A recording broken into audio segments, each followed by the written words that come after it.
What is up, everybody? Today we are out here. We're going to be talking about backpacking tents. Okay, so we're going to go over the different styles of backpacking tents. We're going to go over some of the tents that I've got. We're going to go over just the different ways that you guys can use the tents. All right, make sure before we get started though that you guys like the video, comment down below if you got a backpacking tent that you prefer to use, and make sure you guys subscribe to the channel. So let's get started. Backpacking tent number 1.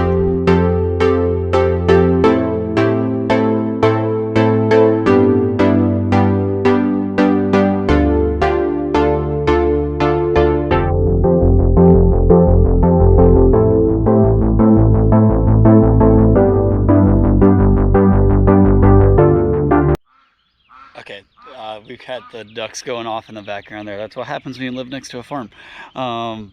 So first tent, this one is a freestanding tent. So I'm going to turn this around here real quick. Didn't do the best job pitching, but it's a freestanding tent. So freestanding tents, these are the ones that have tent poles. They don't have to have tent stakes. All right, I just kind of halfway set this one up. This one is a little different. It'd be considered a semi-freestanding. You do have to stake out these two ends here just to get the most room possible. But this one is the Nemo Hornet 2, and it's a double wall tent, so which means, let's unzip this here. So it means we'll unzip. This is tough to do one-handed. So you'll unzip this vestibule here, and inside of the tent there is an inner mesh layer. So we've got this inner kind of netting with the tent here, and then you can see inside there that it's got 2 different layers to the system. This one's great for ventilation, great for kind of preventing that condensation a little bit when you're using the tent. Typically double wall tents and freestanding tents weigh a little bit more just because you've got to use the pole. This one's a little bit of a lighter freestanding tent. This is also a 2-person tent. So today we're going to show a couple 2-person tents, a couple 1-person tents. Typically a 2-person tent's going to weigh just a little bit more, although it is going to have more room for you guys as well. So this is tent number 1. We're going to go ahead and get tent number 2 set up. All right, so we left the house. We're actually here at the park. The ducks were getting really loud. So we're here at the park, got tent number 2 set up. Let's go ahead and take a look at it.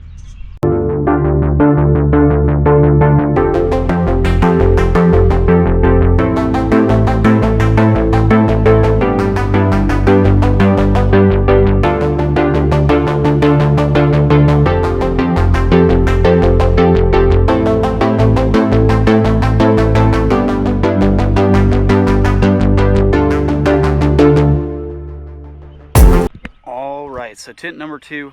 Now from this point on, all of our tents are going to be what are considered trekking pole trekking pole tents. So what that means is they use a pole. I use my trekking poles to help support them, and then you stake out the ends. This one is the first trekking pole tent I got. It's a very good entry level one. It's the 3F Lanshan 2. There's a pro version of this that is single wall, but this one's a double walled. Again, not the best pitch, but you see, kind of works the same way. You put up your trekking pole, you stake out all 4 of the corners, and then you've got your floor. So also one thing with this right here too is if you want some more headroom, you can stake out this end. It'll give you some more headroom in there too. One cool thing about the trekking pole tents is they are lighter. If you think about it, you're already carrying your trekking pole. You're already using that for hiking, and so you're getting more function out of that, which means you don't have to carry separate poles just for your tent. One other thing though is if you are going to use a trekking pole tent, I recommend practicing first. Like, it's been a while since I've set up this one.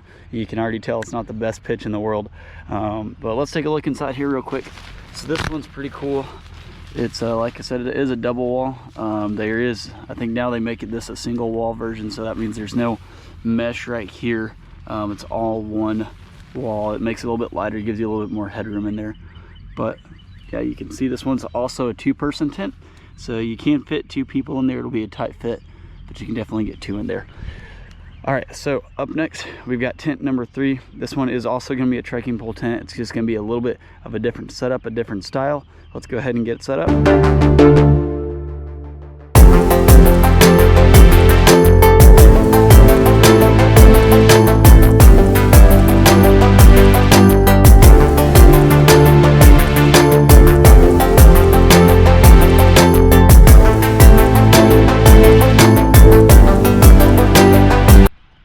so tent number 3, this one is called the Tarp Tent Pro Trail.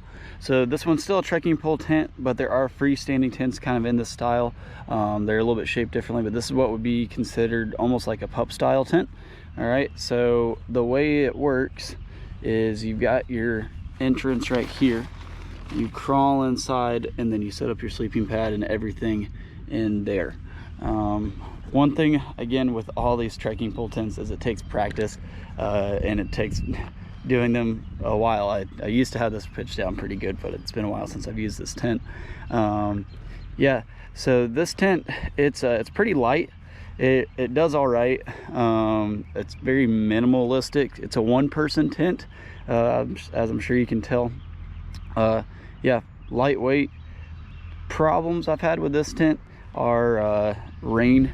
If you want to kind of keep the rain out, you almost have to, there's loops for it, but you got to like put a guy line out here almost. And then this is also made out of steel nylon, which all these tents are made out of this. When this gets wet, you usually have to dry it out, but if there's not a chance to dry it out, it stays wet for a little while. So yeah, this is tent number 3. This is a good kind of lightweight option if you're starting to really get into ultralight. But we've got one more tent left, and it's the lightest tent that we've got. It's the one that I like to use, the type that I like to use the most. So let's go ahead and get that one set up.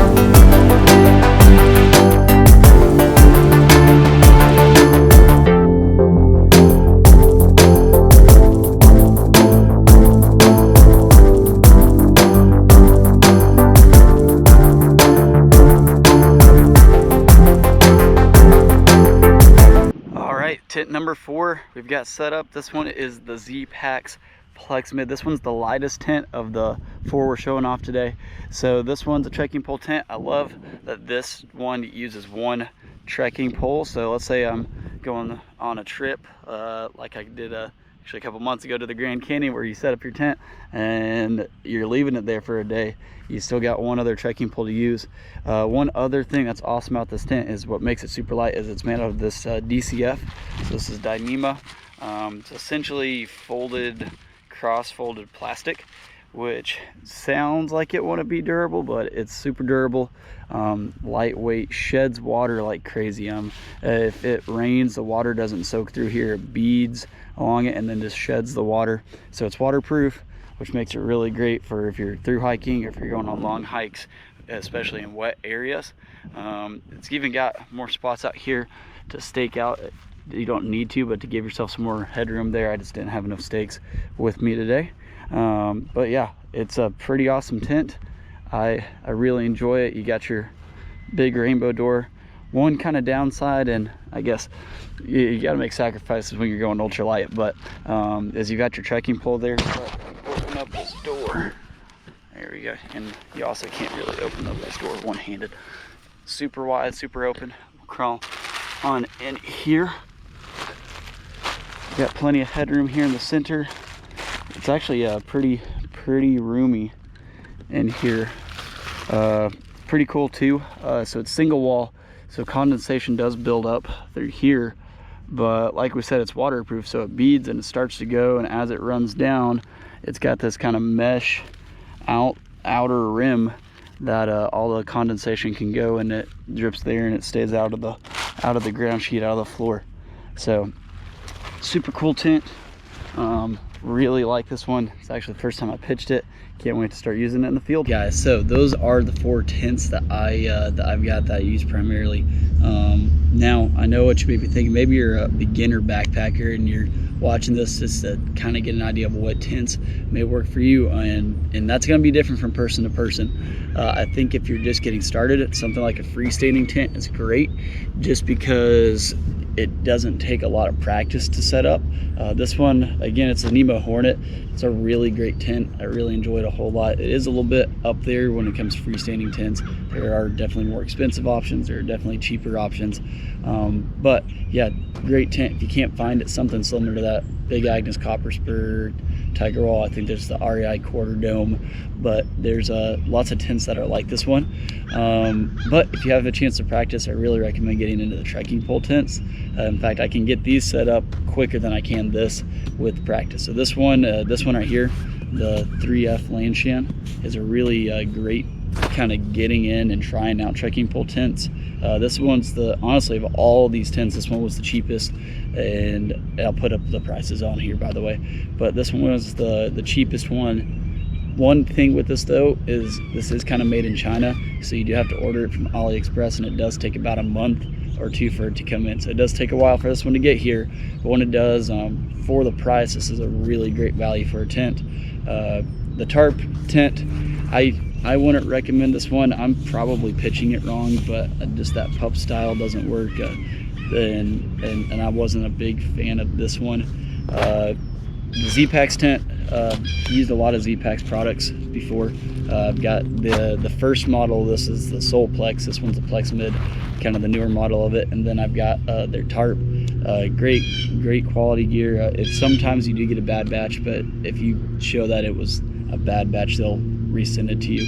One thing, I wouldn't start off with this, just because these are expensive, and you don't want to purchase this and then decide that you don't like backpacking, you don't like these kind of tents, because I believe when I ordered this one, it was $575, so a lot of money, and then now I think it's over $600.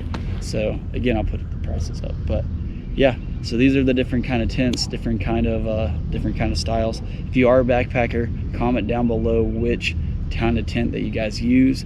If you have any questions about tents, just leave them in the comments, but we'll see you guys later.